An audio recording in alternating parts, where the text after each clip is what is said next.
Okay, so now we'll into some projectile motion here for the grade 12 class. And I've already, as you can tell, done the diagram to set up this problem. We've got a ball thrown off the top of one building toward the wall of a second taller building, 15.2 meters away. Ball is thrown with initial velocity of 6, so initial velocity 6.10 meters per second at 40 degrees to the horizontal, so up to the horizontal. How far below its original position does the ball hit the second building? So we're trying to solve for final position. And we should hopefully get an answer around 39 meters. So already set up the diagram. Notice you don't know the heights of either building. You don't need to, or else they'd be given to you. So we're on the left side, and not to scale, by the way, that person be like 80,000 feet tall. Launch this thing off at an angle, comes up, hits the other building below where it was originally launched. So we're going to take the original launch position as being our initial height. And so that it's going to be 0 meters. So our initial position in the Y is 0 meters because we're measuring everything relative to there. A lot of the questions we measure relative to the ground. This one, it's going to work easiest if I measure it relative to the launching point. And so that'll give us an easy way to find the final position in the Y direction down there. Okay, so first thing is to get our components.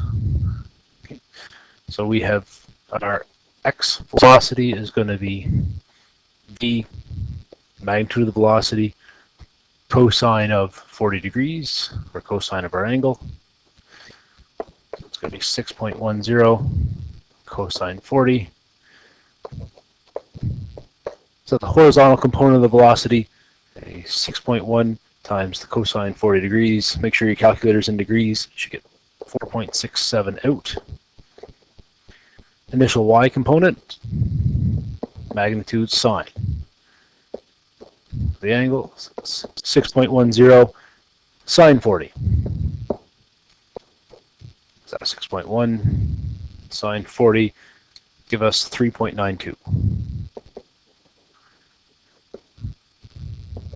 The initial and the y. So upwards, it's going 3.92 meters per second, and to the right, it's going 4.67 meters per second. With that information and knowing the horizontal distance it's going to go, I can figure out the time. Okay? Remember, the horizontal component never changes, so the horizontal component is equal to the displacement, or the distance traveled in the x direction, divided by the time. I've got two of those variables.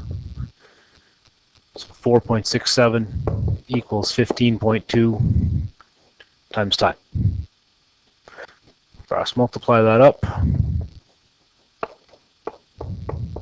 and then divide both sides by 4.67.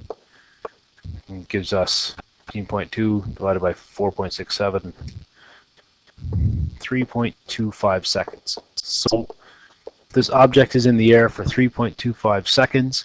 And all that time it's traveling up and then reaches its maximum height and starts falling down. So the question isn't maximum height or anything like that to be a little bit trickier to work out with, because this isn't a perfectly symmetric path since we're starting on the top of a cliff. So, final position in the y direction is fairly straightforward.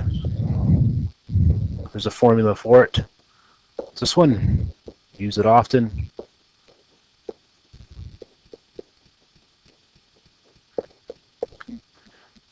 Now, not a lot of things are 0 here, but we have the numbers for them all. So the final position in the y equals the initial position. That one's 0 because we're setting our measuring everything relative to the top of that first building, plus the initial y velocity, 3.92, a time of 3.25, minus, and I put that a minus. I'll leave it plus. I'll leave it plus just to put the numbers in.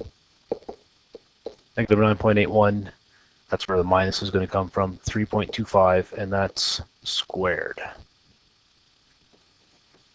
Right, so just careful with the math. 3.92 times 3.25, 12.74. Now we can, it's going to be minus, so 3.25 squared times 9.81, and then divide that by 2. Equals 51.81. Round that off a bit. So final position in the y is just subtract those numbers. and we get 39, negative 39.1 meters. Leaving your answer like that is perfectly fine if you want to kind of write a short little sentence and say it's 39.1 meters below its launch height. It doesn't matter. The negative sign indicates the direction that it's down from where it was launched, so that's all you have to do for that one.